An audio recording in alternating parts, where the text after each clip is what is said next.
If you ever struggle to compose or analyze the sonata form, that's probably because the sonata form is not what they told you, or at least not exactly. In this video, we'll learn how to actually compose a classical sonatas exposition, leaving behind the simplistic and often misleading schemes you may have come across in the past. Let's get to it. The traditional scheme of the classical sonatas exposition might be misleading in three different ways. First, it's usually read as if the letters A and B represented single themes, while in practice they are best regarded as sections, known as primary and secondary theme zones respectively by modern theorists. The A and B sections can be filled with one, two, or more themes, depending on the size of the exposition and the type of sonata form, and as we shall see later, each of these themes may present their own introductory material and post-cadential passages or codetas. Second, you may have been told that transitions must always modulate to the secondary key, and this is simply not true. For instance, the majority of Mozart's first movements from his piano sonatas don't include a modulating transition to the secondary key. And third, transitions don't always work as separate sections, and are usually best regarded as a function or process. Depending on how the transition ends, we've got three different types of expositions. First, the two-parts exposition. In the two-parts exposition, the transition leads to a textural break called medial caesura that separates both halves. This type of exposition was the norm in the classical period and the standard in Mozart. Second, the double medial caesura exposition. In this type, the exposition is articulated through two apparent medial caesuras, each of them preceded by their own transitional material. We can find this type of exposition in Gallant composers such as Johann Christian Bach and also in the classical concerto form. And third, the continuous exposition. In the continuous exposition there is no medial caesura and the transition merges with the B section.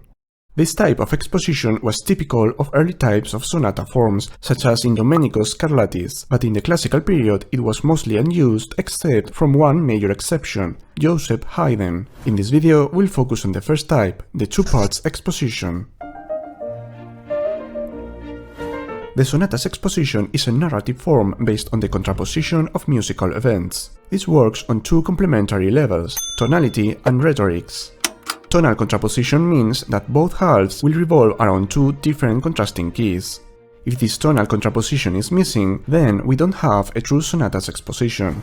In the classical period, the secondary key was usually the dominant of the initial key for major mode works, even though other possibilities were also explored by Beethoven in later years.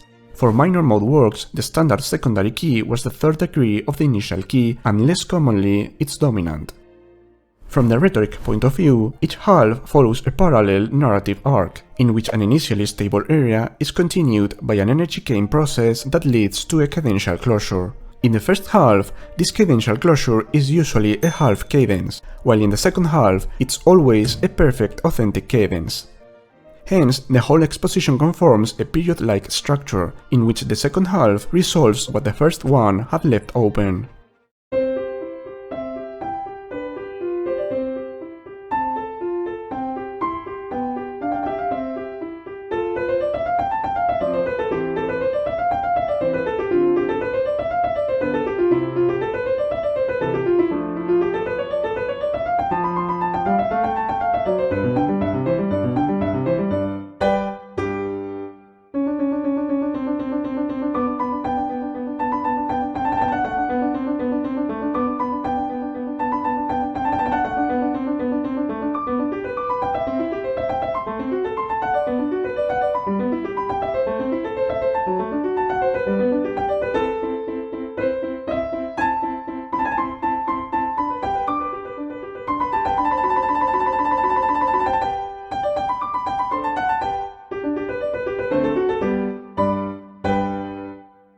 These general principles may be articulated in thousands of different ways, and not always in such a clear fashion as in the last example.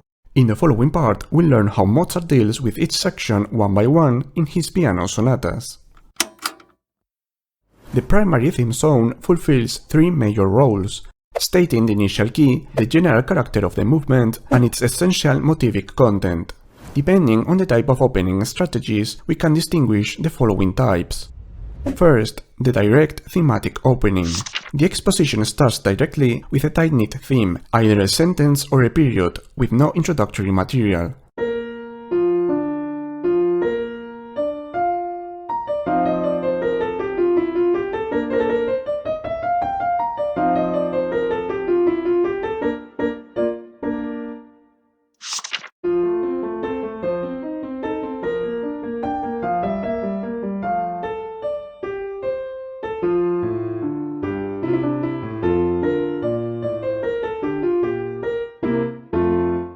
Second, the unison fanfare opening. A brief unison fanfare is presented as introductory material before the proper thematic activity starts.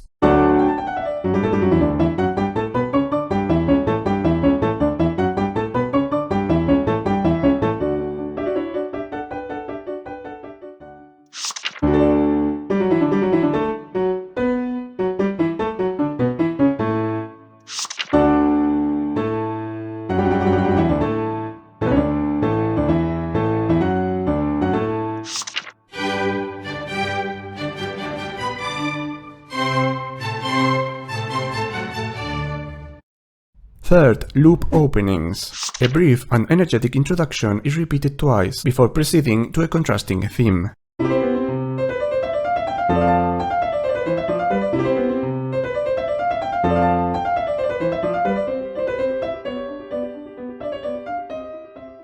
In the following example, the structure of the opening is a period, but its character and relation with the following material matches the loop opening procedure.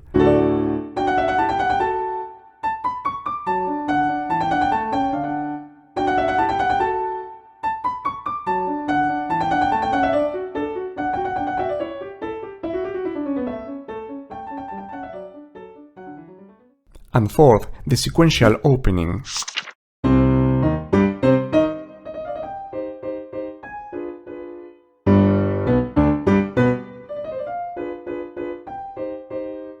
Depending on the number of themes in the primary theme zone, we can have the following types. First, single theme. The primary theme zone is built by only one theme with or without introduction. In these cases, it's very common to heavily extend the theme beyond the usual 8 bars length.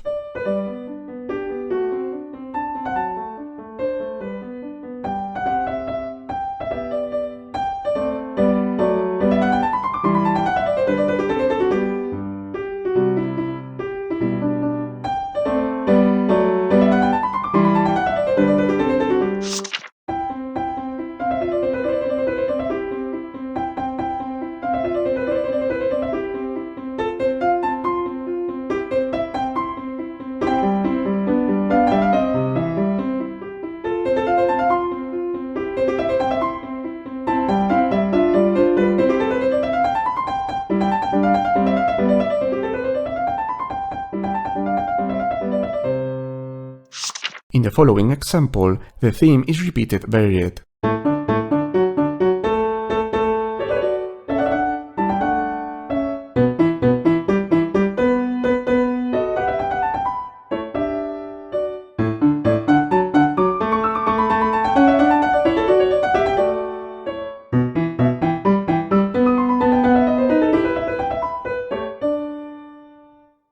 Second, the double theme complex. Two different themes sound one after the other. The second one acts as a complement of the former.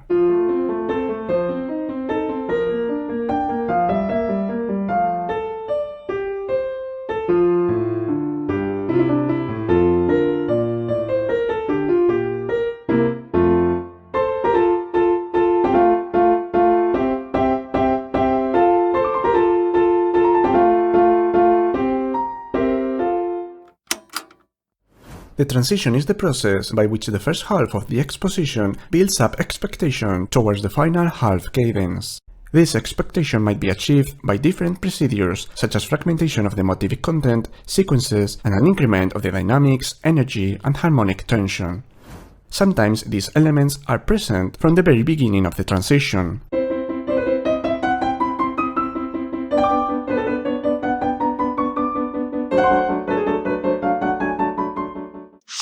But other times, the transitional character will be progressively built up.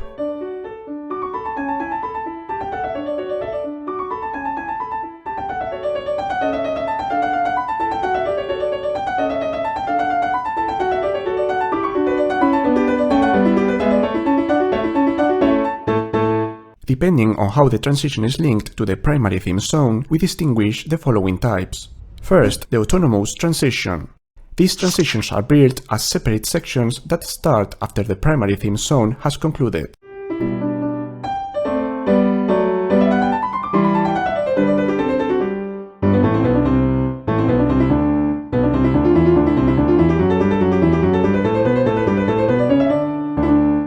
In some cases, a brief link might be included between the end of the primary theme zone and the beginning of the transition.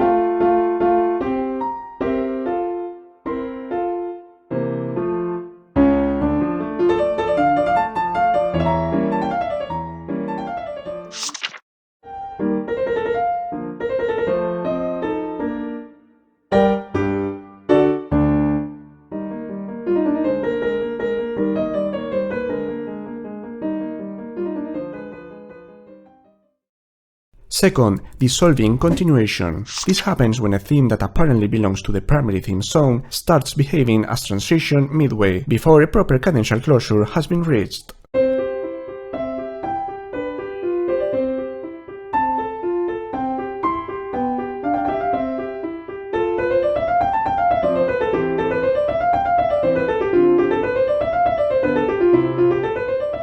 Notice that this procedure is only problematic from today's analytical perspective, as in the 18th century the transition wasn't considered a section but a process that could start at any point. Third, dissolving repetition. What at first looks like the repetition of a previously heard theme dissolves into transitional activity.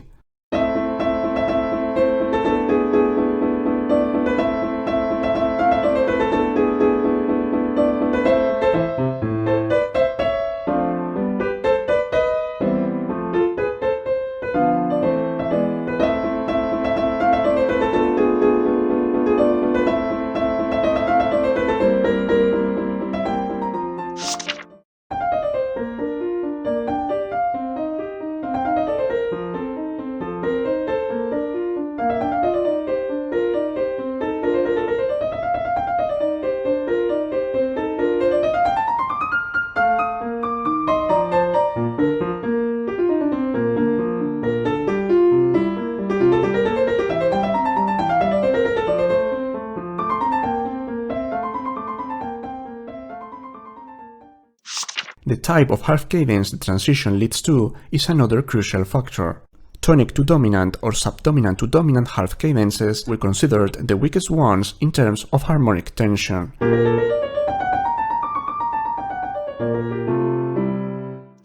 A more expressive type of half cadence was the so-called converging cadence, in which the bass ascends by a stepwise motion through the 4th, raised 4th, and 5th degrees, while the top line descends by a stepwise motion, usually resolving on the 3rd of the dominant chord.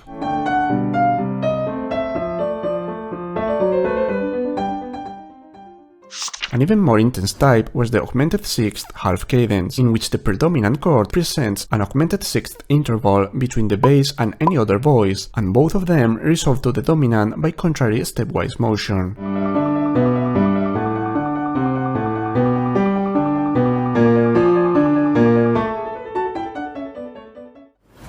Between the structural half cadence and the medial caesura, a brief optional post-cadential passage might be inserted in order to dissipate the energy gained up to that point. This passage functions as a dominant prolongation and is known either as dominant lock or standing on the dominant.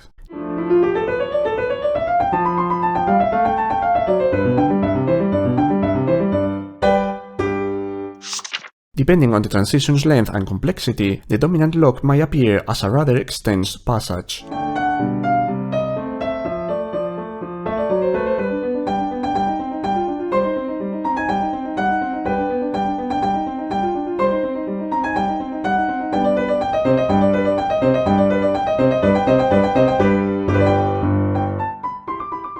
In brief transitions, however, it might be omitted altogether.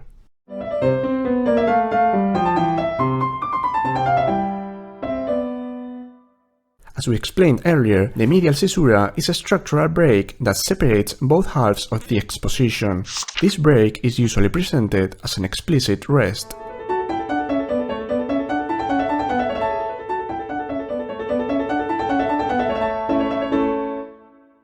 However, we must acknowledge two exceptions by which this structural rest might not be present. First, when the anacrusis of the secondary theme zone fills this space.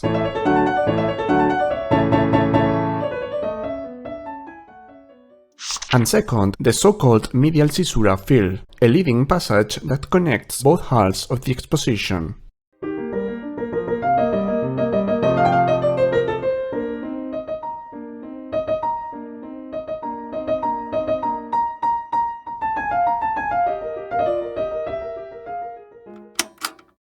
The secondary theme zone fulfills two roles: the presentation of a new stable material in the secondary key, and the preparation of the structural perfect authentic cadence. The former is normally presented as a lyrical or comical theme, which may or may not share motivic content with the A section.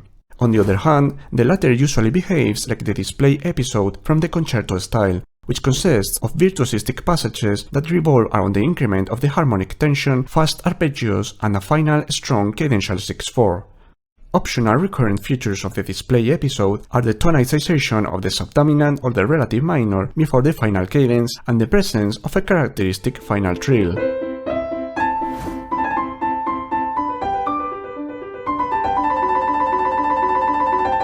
Just like in the first part, the secondary theme zone may present any of these opening strategies. First, the direct thematic opening.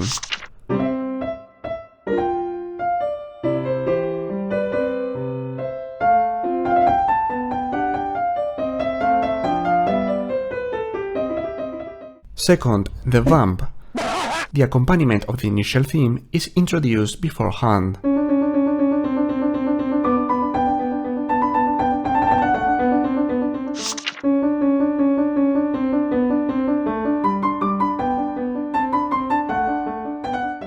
Third, the loop opening.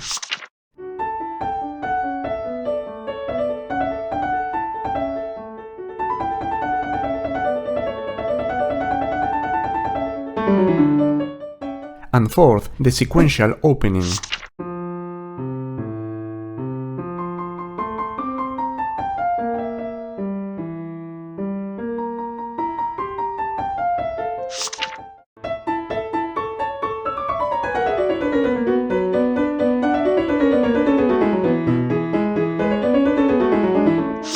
In the following example, the secondary theme zone opens with a sophisticated variant of the Fonte schema, tonicizing the second degree first and the tonic after.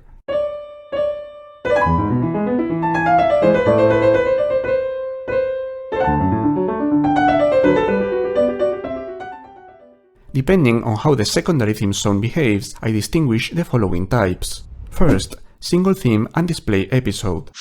Sometimes they are articulated as different parts.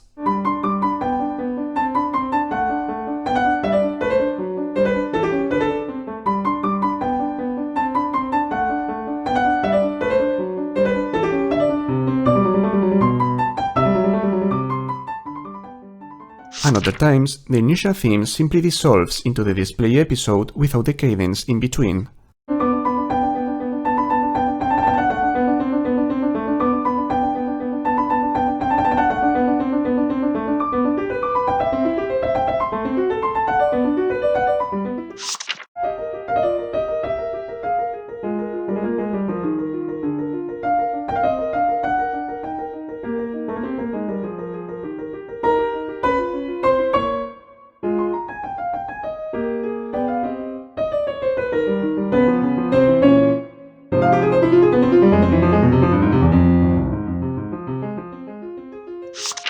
In the following example, the display episode activity appears during the initial theme's repetition.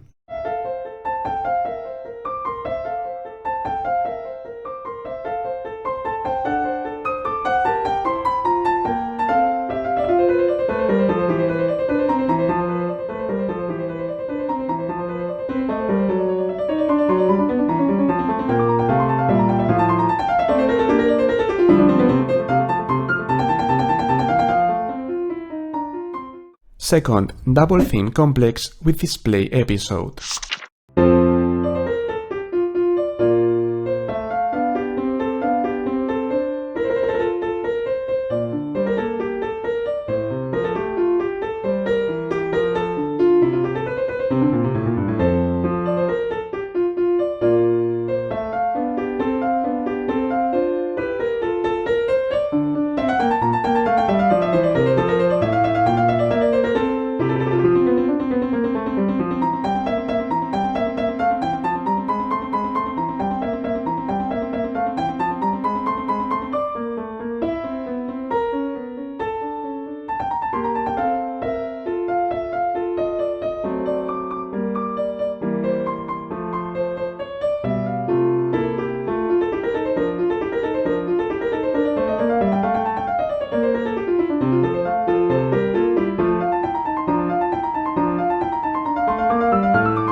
Third, double theme complex without clear display episodes.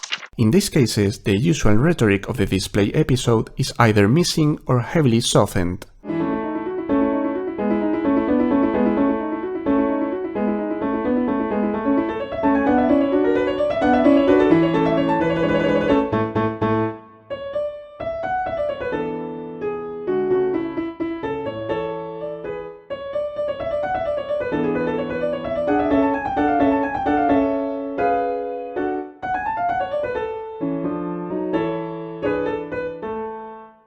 And fourth, the double display episode.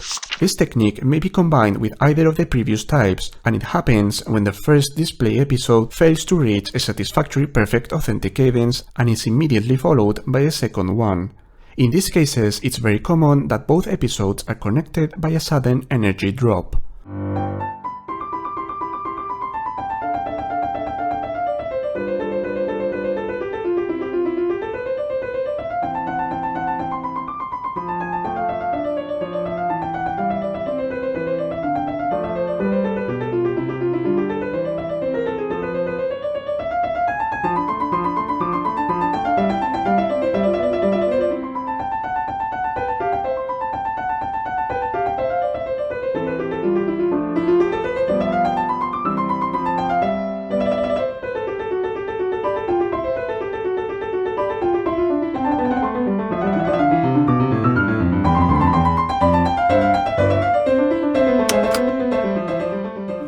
In fast expositions, the final cadence of the secondary theme zone is normally followed by one or more codetas in order to disperse the energy gained up to that point. I distinguish the two following types, which might appear together or not. First, the short codeta. A brief tonic prolongational passage usually revolving around fast arpeggios and strong final chords.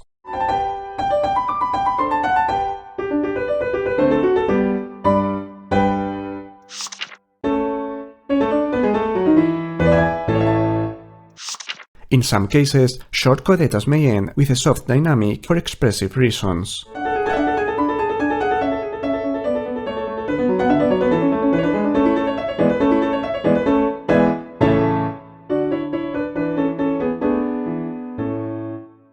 And second, the thematic codeta.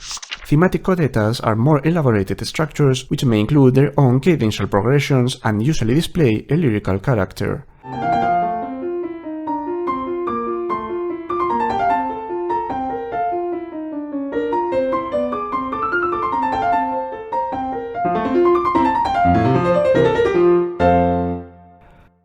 In certain cases, the exposition may end with an abrupt modulation back to the initial key.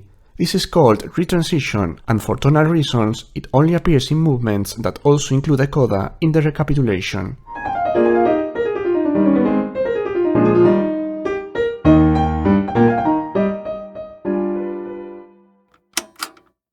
In order to illustrate what we learned today and show you how to apply all these principles in actual composition, I'll use one of my crappy works. The exposition opens with a unison fanfare, and this is followed by a compound sentence in which a basic idea is repeated literal twice, and then it comes a continuation that is structured as a period, following a variant of the Priner schema. Notice how the accompaniment incorporates motivic elements from the opening fanfare. Bars 15 and 16 work as a modulating link between the primary theme zone and the transition, which reaches the structural half cadence at bar 20 and is followed by a brief standing on the dominant and the medial caesura at bar 22. The secondary theme zone opens with a small bump, and then another compound sentence which mirrors the one from the first part. Notice how the final cadence is omitted and the theme dissolves abruptly into the display episode instead. The display episode presents a tonicization of the relative minor and the usual sequences and fast arpeggios before the cadential 6/4. However, the first cadential arrival is truncated with a deceptive resolution on the 6th degree, and this motivates a repetition of the whole cadential process that leads to the actual perfect authentic cadence between bars 45 and 46. The exposition concludes with this soft and lyrical thematic codeta, which is actually a variant of the material from the secondary theme zone.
That's all for today. If this video gets enough support, I'll make a second part speaking about the development and recapitulation in the sonata form. Meanwhile, consider supporting me on Patreon, which might be crucial for this channel's survival since YouTube keeps demonetizing my content. Thanks for watching and see you next time.